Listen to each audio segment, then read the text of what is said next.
Saudara, ketegangan antara Iran dan Israel terus meningkat. Saling serang antar kedua negara tak terhindarkan. Kerusakan infrastruktur hingga korban jiwa berjatuhan akibat perang kedua negara. Apa dampak perang antara Iran dan Israel dan apa yang harus dilakukan pemerintah Indonesia menyikapi perang ini? Pagi ini kita akan bahas dengan sejumlah narasumber, di antaranya ada Hisham Sidki, WNI, mahasiswa S2 Ahlul Bait International University di Teheran, Iran. Selamat pagi, Mas Hisham. Mas Hisham, Anda bisa mendengar? Selamat pagi. Oke, selamat pagi waktu Indonesia. Dan juga selain itu juga ada anggota Komisi 1 DPR fraksi PKB Oleh Soleh. Selamat pagi Bang Soleh. Selamat pagi Mas. Dan juga pakar hubungan internasional UNPAD Teguh Reza Shah. Selamat pagi Mas Teguh. Selamat pagi, salam dari Bandung. Selamat pagi Bapak-Bapak, terima kasih sudah bergabung di Dialog Sapa Indonesia Pagi. Saya ke Mas Hisham terlebih dahulu. Mas Hisham, bagaimana Anda bisa menceritakan kondisi saat ini di sana yang ingin kita ketahui? Baik. Ya. Sebelumnya mohon maaf juga karena saya sendiri berada di kota Qum, Ya. yang mana kurang lebih sekitar 120 km dari ibu kota Iran, yaitu di Tehran. Teheran, ya. Sejauh ini, ya, sejauh ini yang kami berada di Qum ini, alhamdulillah baik-baik saja. Ya. Bahkan tidak ada yang namanya penyerangan sama sekali. Namun kalau di Tehran sendiri masif, yaitu sering terjadi pengeboman. Namun itu terjadi di berbagai kota-kota yang ada di Tehran sendiri. Namun untuk yang ada di Qum sendiri sejauh ini belum ada apa-apa dan aman.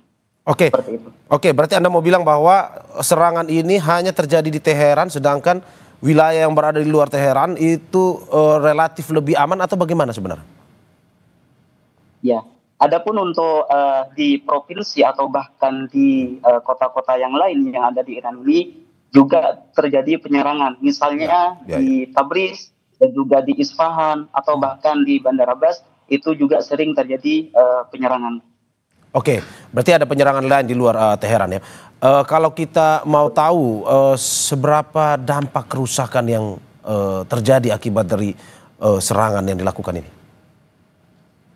Baik, untuk terjadinya penyerangan ini ada beberapa, mungkin yang pernah kita ketahui juga, ada berbagai video-video yang sudah kita perhatikan bahwa ada beberapa gedung-gedung yang sudah dihancur. Dan juga ada studio salah satu TV nasional yang ada di Iran pun juga diserang. Ya. Seperti itu. Oke, Anda bilang tadi bahwa Anda berada ya cukup jauh dari Teheran. Tetapi bagaimana Anda bisa menggambarkan kegentingan itu juga dirasakan oleh warga masyarakat yang berada di luar Teheran atau berada di wilayah yang berada di luar jalur serangan itu? Apakah memang juga merasakan kegentingan yang sama atau bagaimana? Betul. Sebelumnya kami memang mempunyai atau tergabung dalam grup WNI yang ada di Iran ini, dan mana teman-teman atau WNI ini saling mengkabarkan, saling memberitahu bahwa di mana di kota tersebut atau di provinsi tersebut terjadi ledakan atau penyerangan. Nah, di situ dari kami yang ternyata yang ada di Qum misalnya, yang ada di Qum yang aman-nyaman ini pun juga aslinya sangat takut kalau seandainya tiba-tiba terjadi penyerangan. Bahkan teman-teman pun ada yang sampai kumpul dalam satu tempat yang sekiranya di situ merasa aman, saking takutnya terhadap penyerangan ini.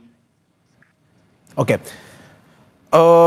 Dari tempat Anda, tadi Anda cerita 100 km, apakah memang dari KJRI sendiri sudah ada info, mungkin tempat Anda yang lumayan berada di wilayah yang lebih relatif aman, apakah menjadi tempat kumpul ataupun juga menjadi tempat bagi ya WNI lain untuk bisa datang dan juga mungkin bisa mengungsi di tempat Anda, atau bagaimana? Ya, di kota Qum sendiri salah satu kota yang paling banyak WNI-nya, kurang lebih sekitar 200-an. Nah, dari situ pun juga teman-teman pun dari luar, misalnya dari Tehran pun ada yang datang ke Qum untuk merasakan keamanan di sana. Karena memang sejauh ini belum ada penyerangan tersebut. Oke, tapi berarti aktivitas masih berlangsung ya di kota Anda? Sekolah, Betul. berkegiatan Bahkan masyarakat? di sini, betul. Di KUM sendiri semuanya normal, semuanya melakukan aktivitas seperti biasanya, dan di jalanan itu ramai, bahkan sekolah, terus kampus juga, dan juga perkantoran tetap seperti biasanya. Oke, tapi apakah ada warning, wanti-wanti dari pemerintah agar mungkin saja masyarakat di kota Anda, warga di kota Anda juga pada akhirnya harus waspada terhadap serangan dari Israel ini? Betul. Bahkan dari salah satu Kementerian Kesehatan pun dan juga Kementerian Pendidikan untuk kegiatan pendidikan, kegiatan jam belajar itu ditunda dulu sampai kurang lebih 2 mingguan untuk mengantisipasi terjadinya penyerangan. Oke. Mas Isam, tahan dulu sebentar. Saya ke Mas Teguh Reza Syah. Mas Teguh, bagaimana Anda melihat kegentingan antara Israel dan juga Iran ini? Apakah ini menurut Anda akan berlangsung lama atau dalam beberapa hari atau beberapa minggu mungkin akan selesai? Sangat sulit menjawab pertanyaan ini. Hanya bisa dijawab oleh pimpinan tertinggi dari kedua negara. Tapi setidaknya pemboman yang dilakukan oleh Israel telah membunuh banyak pemimpin militer Iran dan juga ahli nuklir Iran. Walaupun kejadian berlangsung di bawah putaran ke-6 dari negosiasi nuklir tersebut. Kemudian tampaknya Iran sanggup melakukan kaderisasi kepemimpinan. Banyak terjadi pemimpin-pemimpin baru yang sama loyalnya, sama kualitasnya dengan pemimpin yang sebelumnya. Kemudian dampak dari serangan Iran atas Israel juga sangat mematikan. Kemudian banyak kota-kota dan bandara-bandara yang lumpuh, terutama sekali di Tel Aviv dan Haifa. Antara lain kebanggaan Israel, yakni Weizmann Institute of Science itu di Rehovot itu sudah luluh lantak. Ya, bagaimanapun juga perang ini sangat menguras energi kedua negara. Kita tidak bisa menilai dampaknya bagi infrastruktur, dampaknya bagi pemerintah kedua negara, dan juga dampaknya bagi peradaban kedua negara tersebut. Namun bagaimanapun juga dunia menolak terjadinya kekerasan perang seperti ini karena yang terlihat ada superioritas militer masing-masing. Misalnya terlihat Iran itu berhasil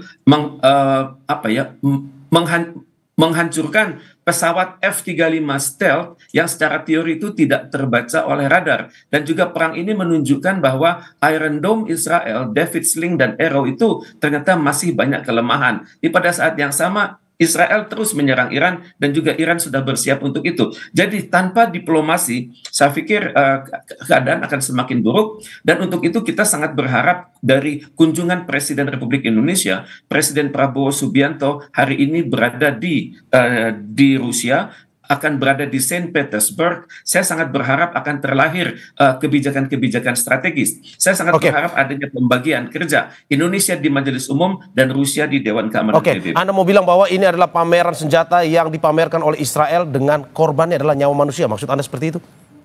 Betul, ini yang terjadi. Karena dalam perang seperti ini Israel sangat bangga bahwa industri perang dia nomor wahid, walaupun senjata-senjata tersebut adalah buatan Amerika Serikat, kemudian dipraktekkan oleh Israel dan dicicil oleh sebagian negara-negara di Timur Tengah yang lebih takut kepada Iran daripada takut kepada Israel.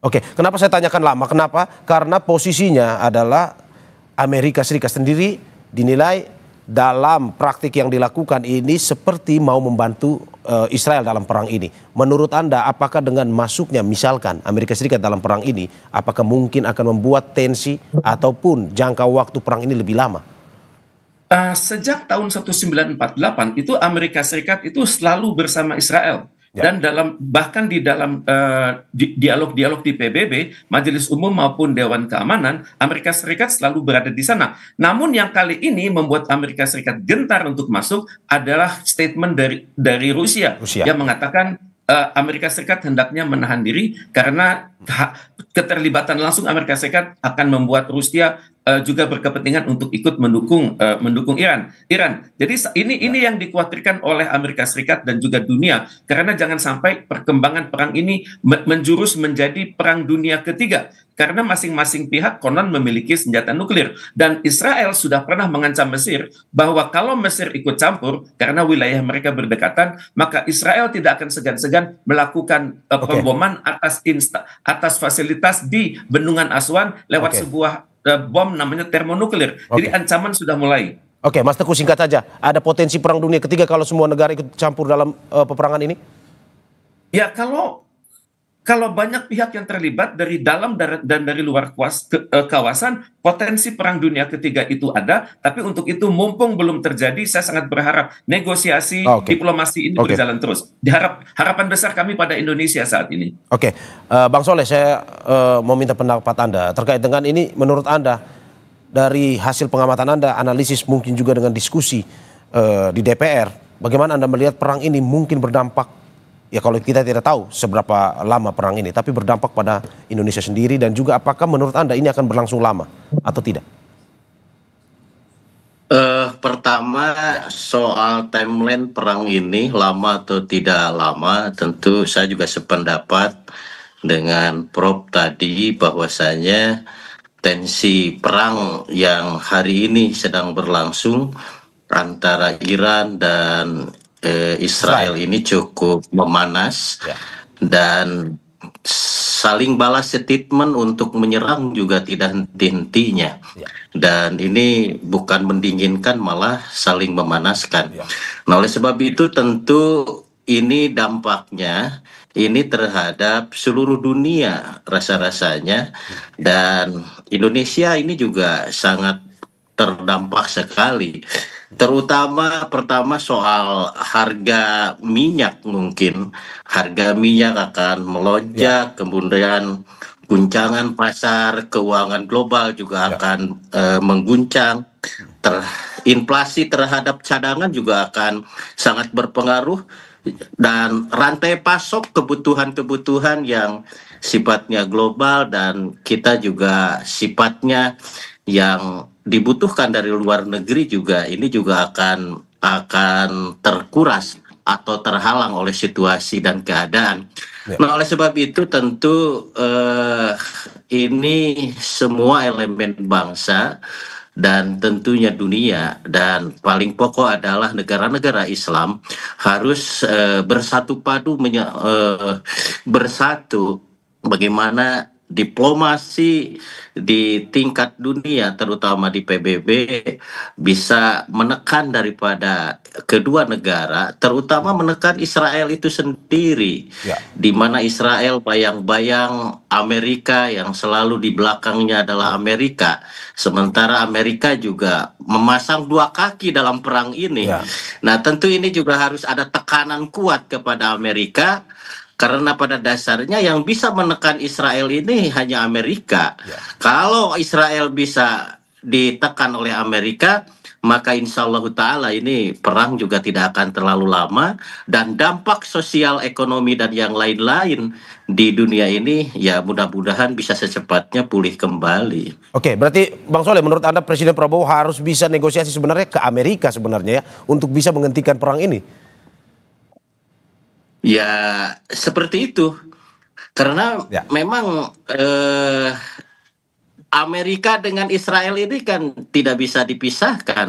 Kepentingan Amerika juga ada, kepentingan Israel. Israel juga sama memiliki kepentingan yang sama. Di mana dalam puluhan tahun akhir ini pendapat-pendapat Amerika ini selalu membela dan melindungi Israel. Nah, oleh sebab itu, menurut hemat kami bahwa yang bisa menghentikan tentang perang ini adalah Amerika, untuk menekan Israel supaya mau untuk bisa melakukan gencatan senjata. Oke, sebelum saya masuk ke dampak untuk negeri kita sendiri, untuk Indonesia terkait dengan perang ini, saya mau nanya ke Mas Hisam Sidki lagi.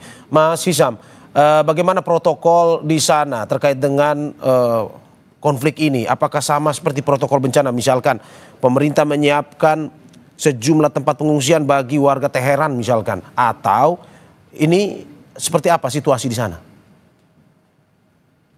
Ya, dari KBRI sendiri sudah menghimbau terhadap WNI yang ada di Iran, khususnya yang terdampak untuk melakukan evakuasi. Di mana dievakuasi di sini berada di gedung KBRI itu sendiri. Namun KBRI pun juga memberikan wewenang terhadap WNI-nya barangkali yang tidak ingin dievakuasi atau mungkin ingin tetap di Iran misalnya, KBRI pun juga memberikan wewenang terhadap WNI tersebut. Namun dari dari KBRI sendiri sangat-sangat menghimbau untuk bergabung dalam satu tempat evakuasi.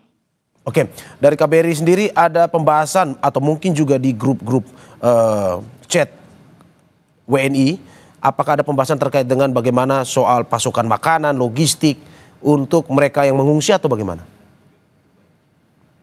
Ya, dari KBRI sendiri pun sudah menyiapkan terhadap pasokan logistik dan juga makanan-makanan yang nantinya akan diberikan kepada WNI yang akan dievakuasi. Oke, berarti sudah ada pembicaraan itu ya terkait dengan pemberian logistik dan segala macam itu ya? Iya. Oke, bagaimana WNI di sana informasinya untuk bisa mencoba mendapatkan informasi untuk bisa berlindung ke KBRI ataupun mungkin bisa mendapatkan tempat-tempat pengungsian jika mereka belum tahu misalkan. Bagaimana mendapatkan informasi itu untuk WNI di sana? Ya, dari KBRI sendiri sudah dari jauh-jauh hari itu sudah mendata. Misalnya pada waktu terjadinya perangan atau terjadinya penyerangan pas awal-awal tahun 2024 itu, dari situ pun juga KBRI sudah memberikan lapor diri namanya, link yang sekiranya untuk mendata WNI yang ada di Iran yang nantinya akan dihubungin melalui link itu. Dan juga dimasifkan kembali pada baru-baru ini, pada penyerangan kali ini, yang sekiranya teman-teman atau WNI itu sendiri tidak mengetahui, bisa dari temannya yang sudah tergabung dalam grup WNI tersebut. Dari situlah teman-teman atau WNI yang tidak tahu akan mengetahuinya. Oke, saya ke Mas Teguh Reza. Mas Teguh, bagaimana tadi Bang Soleh sudah menyebutkan bahwa dampak langsung bisa dirasakan oleh Indonesia. Seperti tahun 2024, Israel-Iran pernah memanas, rupiah melemah, inflasi pun meningkat. Menurut Anda akan terjadi pada tahun ini di tengah konflik yang terjadi antara Israel-Iran? Tapi sebelum Anda menjawab, kita saksikan jeda berikut.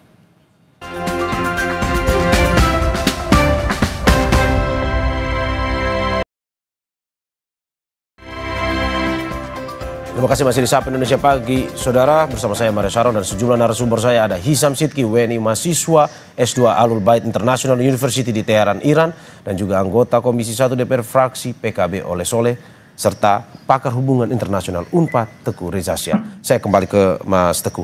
Mas Teguh, bagaimana Anda melihat tahun 2024 Israel-Iran pernah berkonflik juga dan akhirnya mempengaruhi langsung ke Indonesia, termasuk sektor ekonomi, di mana pada tahun itu rupiah melemah, pertumbuhan ekonomi terhambat dan mencuatnya inflasi. Menurut Anda apakah akan terjadi juga di tahun ini dalam skala yang lebih panjang atau bagaimana?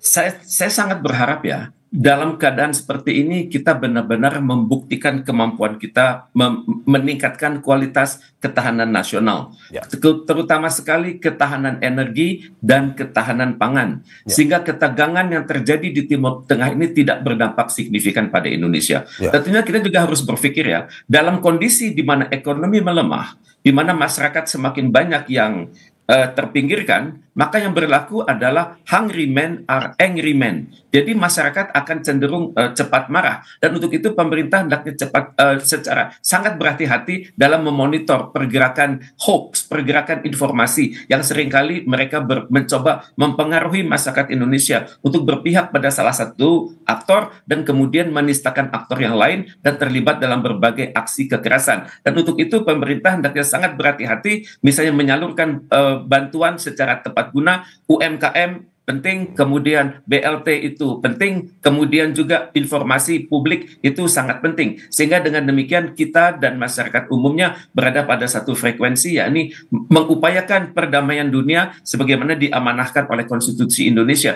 Perihal ekonomi yang memburuk ini adalah suatu keadaan yang terjadi di seluruh dunia, tapi dalam pandangan saya, kementerian teknis Indonesia sudah memiliki berbagai skenario seperti bagaimana kalau US dollar semakin kuat dan rupiah semakin melemah, kemudian harga-harga minyak dan energi dunia terus menaik. Saya sangat berharap pemerintah berhati-hati dalam menjaga fiskal, dan kemudian sangat berharap pemerintah itu benar-benar memelihara kestabilan di dalam negeri, karena kestabilan yang tinggi itu akan menentukan kemampuan kita melakukan rencana-rencana perdamaian di dunia. Seperti kita lihat bersama, pemerintah Iran sangat mengharapkan peran serta Indonesia, karena dalam kondisi sulit seperti ini tidak banyak negara yang memiliki kredibilitas tinggi selain Indonesia untuk melakukan terobosan-terobosan. Kita memiliki mitra yang sangat banyak di kerjasama Selatan-Selatan, di gerakan non-blok, di organisasi konferensi Islam, dan kita mendapat banyak simpati dari negara-negara Liga Arab. Jadi tampaknya sekaranglah saat yang tepat bagi Indonesia untuk benar-benar berkoordinasi dengan Perserikatan Bangsa-Bangsa untuk mengupayakan agar tercipta resolusi yang sangat menyejukkan hati ini. Saya ke Bang Soleh. Bang Soleh, pemerintah kemarin melihat bahwa akibat dari perang ini ada sektor manufaktur yang bisa terdampak. Harga minyak ditakutkan melambung tinggi. Menurut Anda, apa yang bisa dilakukan Indonesia, terutama dari sektor-sektor yang penyangga ekonomi negeri ini? Tentu Indonesia harus melakukan inovasi. Bagaimana Indonesia melalui pemerintah, Pak Presiden beserta para menteri sebagai pembantunya untuk melakukan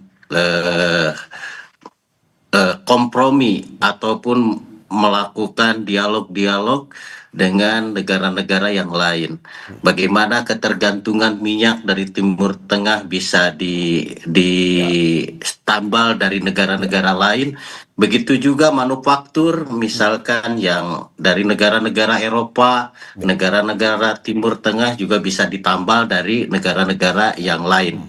Dan tentu ini harus secepat mungkin, dan tentu perang Timur Tengah ini menjadi alarm untuk bagaimana Indonesia bersiap diri dalam berbagai hal, baik itu dalam pertahanan, dalam penguatan energi, penguatan pangan, dan yang lain-lain.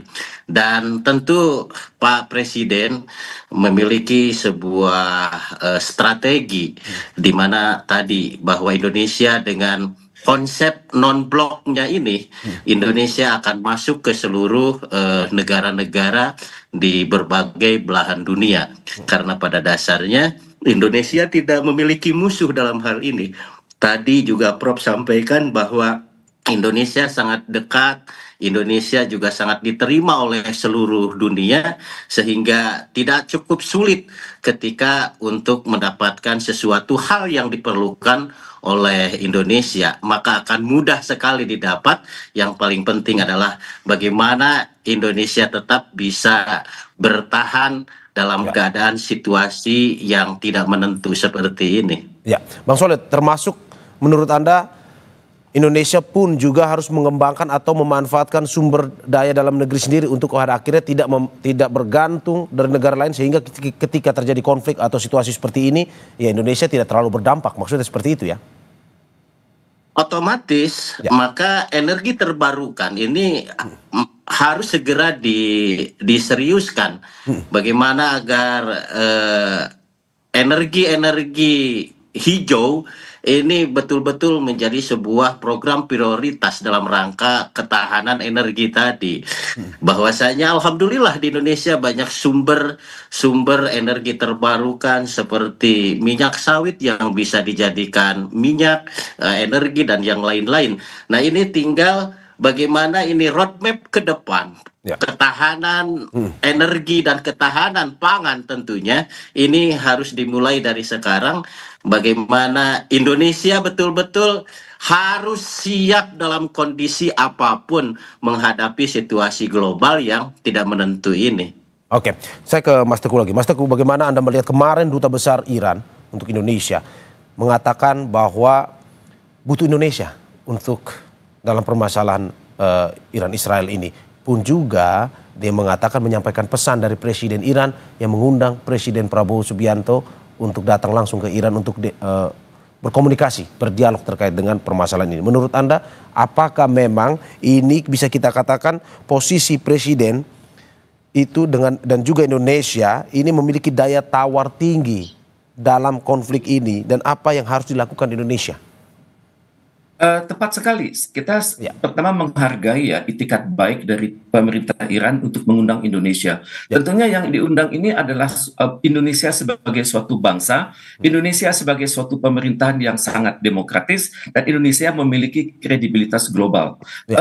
Tentunya mereka juga melihat ya bahwa bersama Indonesia itu ada banyak negara-negara cinta damai yang lain yang saat ini merupakan mayoritas di Majelis Umum PBB. Jadi kalau terjadi suatu resolusi Indonesia itu selalu di sana, dan pimpinan Iran itu sangat objektif. Mereka melihatnya Indonesia bukannya negara-negara manapun di dunia, karena mereka sadar akan kekuatan diplomasi Indonesia dan juga akan kuatnya pesona Indonesia untuk mengajak aktor-aktor internasional untuk bersatu. Dan untuk itu kan tentunya Presiden Prabowo ini harus mendapat dukungan publik dari masyarakatnya sendiri. Itu yang pertama. Dan yang kedua adalah pada saat nanti Presiden kita berdialog dengan Presiden Vladimir Putin, saya sangat berharap adanya pembagian kerja yang sangat tepat. Indonesia optimal di Majelis Umum PBB dan Rusia optimal di Dewan Keamanan PBB. Tapi tentunya hal ini juga harus dikonsultasikan dengan Sekjen PBB. Jangan sampai ide-ide yang sudah baik ini nanti dipertanyakan lagi oleh masyarakat dunia. Kemudian pada saat yang sama, Presiden Indonesia hendaknya melanjutkan komunikasinya dengan Presiden Donald Trump. Beberapa bulan silam kontak mereka adalah 2 menit 50 detik. Dan kami sangat berharap kontak selanjutnya akan lebih lama dan menyangkut substansi. Misalnya bagaimana caranya menekan Israel, pertama, dan kedua bagaimana caranya mengajak negara-negara Arab itu untuk lebih suportif. Selama ini banyak negara-negara di Timur Tengah yang bermain di dua kaki. Mereka lebih takut kepada Israel daripada Iran. Mas Teguh, to the point. Kepada Iran daripada kepada Israel. Mas Teguh, to the point saja. Dalam arti Indonesia tetap non-blok atau mendukung Iran sebenarnya? Tidak. Kita non-blok, tapi kita proaktif untuk perdamaian dunia, dan kita bersahabat dengan Iran dan tetap menjaga jarak dengan Israel. Bang Soleh, tanggapan Anda? Ya, kita percayalah Pak Prabowo mampu melakukan diplomasi dengan pemimpin-pemimpin dunia. Terbukti beberapa hari yang lalu Amerika juga menelepon Pak Prabowo. Artinya bahwa dunia sedang memperhitungkan Indonesia. Selain daripada itu, Indonesia juga memiliki potensi di mana negara muslimnya juga cukup banyak, terbesar daripada di dunia ini. Nah, sehingga organisasi OKI ini juga bisa dimaksimalkan. Yang paling pokok adalah Indonesia ini kan ya tadi dengan konsep bebas aktif, menjaga perdamaian, saya rasa menjaga perdamaian tanpa bermusuhan, tanpa memblok Irak maupun memblok juga Israel, tentu ini juga bagian daripada strategi yang akan dibawa oleh Pak Prabowo. Yang paling pokok adalah bagaimana perdamaian dunia ini bisa tercipta, perang bisa selesai, sehingga dunia bisa damai kembali. Berarti menurut Anda, seperti yang dikatakan oleh Mas Teguh tadi, Indonesia tetap non-blok, tetapi negosiasi terus dilakukan antara Israel dan Iran, atau bagaimana? Kalau Bang Soleh, apakah Indonesia harus dukung Iran aja ini? Saya rasa menjaga jarak dengan Israel menjadi sebuah penting, karena memang dunia juga sedang menyoroti bagaimana kejahatan Israel ini yang amat sangat luar biasa, dan kita juga tidak bisa mendukung full 100% terhadap Iran, karena kita juga terbatas dengan politik luar negeri kita, bahwa politik luar negeri kita adalah non-blok. Yang harus kita dukung tadi, bahwa bagaimana supporting kepada Pak Presiden yang hari ini sedang lawatan ke Rusia, kita harus dukung 100%.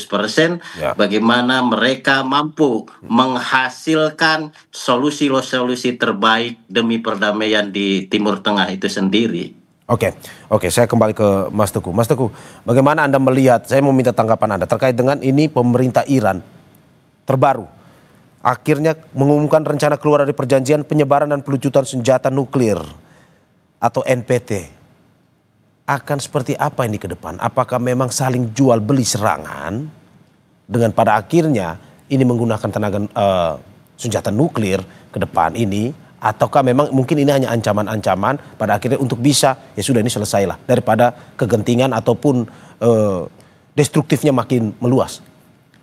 Terima kasih. Banyak pendapat soal ini di dunia ya.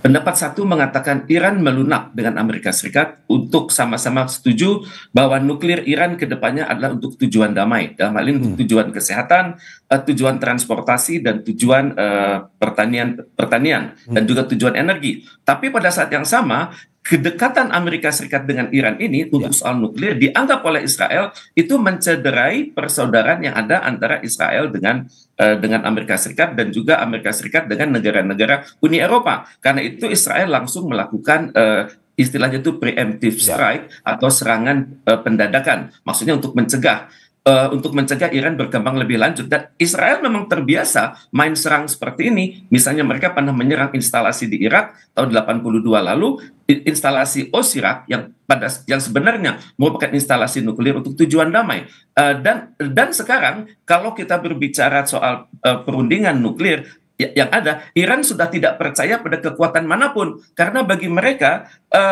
Israel dan Amerika Serikat itu adalah sama. Kalau bernegosiasi mereka itu bohong, kalau terikat dalam perjanjian mereka akan ingkar atau khianat, dan kalau terlibat dalam kerjasama mereka akan menggunting dalam lipatan. Dan untuk itu saya pikir Iran hanya bisa mengandalkan Indonesia untuk menjadi pembawa suara Iran ke dunia, bahwa Iran adalah negara yang damai, Iran menghendaki perdamaian, dan Iran mengharapkan gencatan senjata itu segera. Dan untuk itu dunia hendaknya menghargai sebuah Iran yang mandiri dan membawa marwah dari ideologi Islam Syiah tersebut. Dan untuk itu saya sangat berharap Presiden Prabowo sangat berhati-hati dalam hal ini. Kita dekat dengan Iran, tapi kita juga dekat dengan perdamaian. Dan untuk itu kita tetap mengusahakan menjaga jarak dengan Israel. Dan untuk itu kita teringat pada harapan Bung Karno pada tahun 60 silam di PBB dengan pidato beliau yang berjudul To Build the World Anew,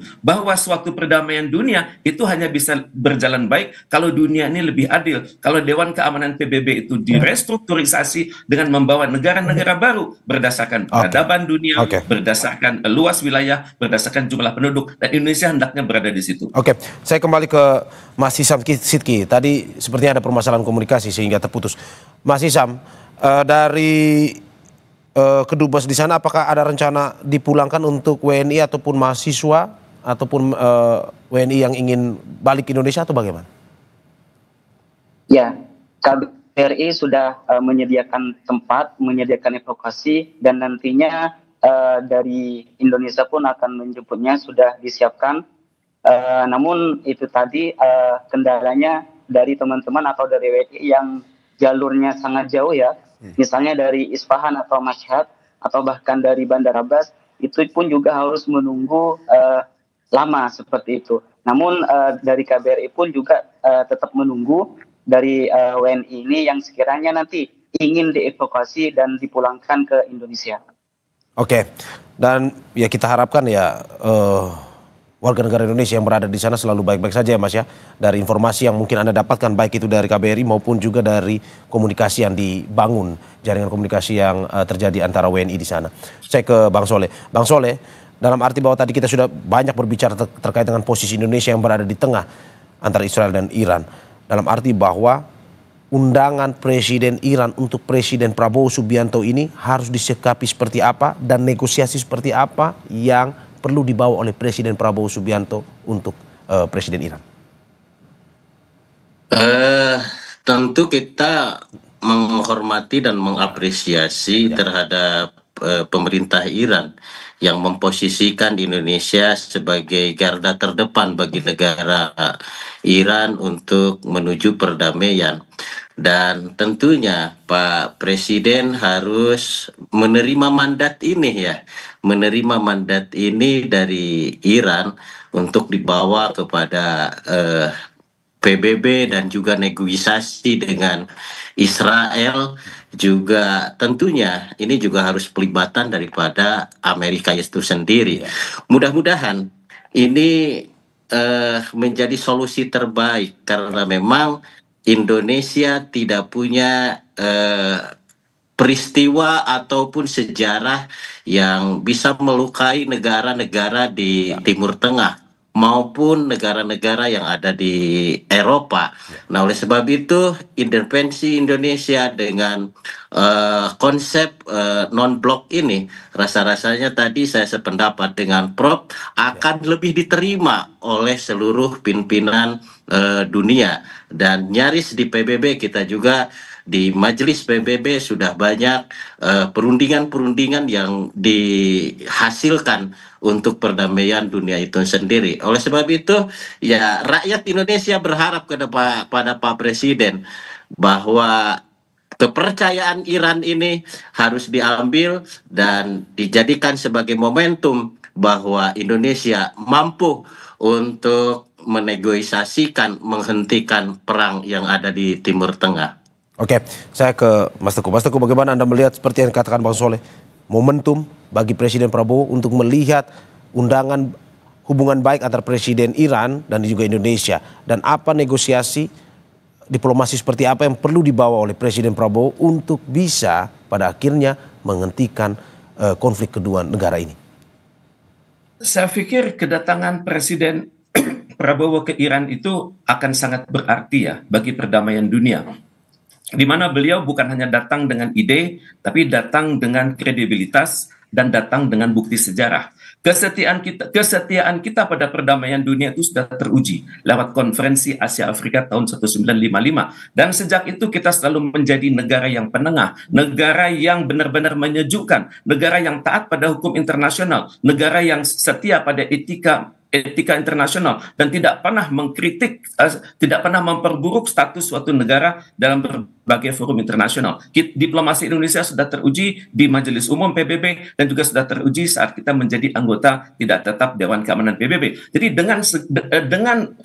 dengan kombinasi kekuatan moral, kekuatan psikologis dan kredibilitas ini, saya yakin Presiden kita akan mendapat pesan-pesan khusus dari pimpinan spiritual Iran dan juga pimpinan kenegaraan di Iran, bahwa justru pesan inilah yang hendaknya dikonsultasikan kembali kepada Sekjen PBB dan juga kepada negara-negara di Dewan Keamanan PBB. Karena sekaranglah saat yang sangat tepat bagi Indonesia untuk membuktikan bahwa kita adalah negara yang setia pada perdamaian, negara yang setia dengan konstitusi Undang-Undang Dasar Negara Republik Indonesia tahun 1945 yang bertanggung jawab atas terpeliharanya perdamaian di dunia. Dan untuk itu berdasarkan semua kontak antara PBB, Iran dan juga Amerika Serikat, saya sangat berharap akan ada suatu terobosan yang menghentikan perang di Timur Tengah ini. Dan kalau ini berhasil, tidak mustahil Presiden Prabowo akan mendapat Nobel perdamaian dalam waktu segera. Oke, saya tutup dari Mas Hisam Sidki. Mas Hisam, bagaimana Anda melihat harapan publik, harapan WNI di sana terhadap Presiden Prabowo Subianto jika pada akhirnya dipercaya untuk bisa menjadi negosiator, untuk bisa menghentikan, mendamaikan kedua negara ini ataupun menghentikan perang ini? Baik, kami dari mahasiswa khususnya dan juga teman-teman dari WNI sangat berharap Pak Prabowo ini bisa mendamaikan atau memberikan sumbangsi yang baiklah terhadap Iran, yang sekiranya nanti kami dari pelajar ini bisa melanjutkan studi kami, dan juga kepada WNI yang sudah lama di Iran bisa melaksanakan aktivitasnya kembali.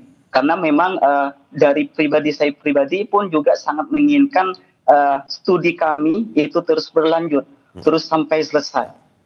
Oleh karena itu kami dari pelajar dan juga dari WNI yang lain berharap kepada Presiden kita Pak Prabowo ini yang sekiranya nanti memberikan memberikan kedamaian, memberikan sumbangsi baik terhadap Iran dan bisa menghentikan yang namanya perang ini. Oke, terima kasih Bapak-Bapak atas apa yang disampaikan pada hari ini. Semoga bisa memberikan pencerahan baru kepada terutama pemerintah kita bagaimana bisa menyikapi konflik antara Iran dan Israel dan juga berdampak ya pada akhirnya lebih baik lagi.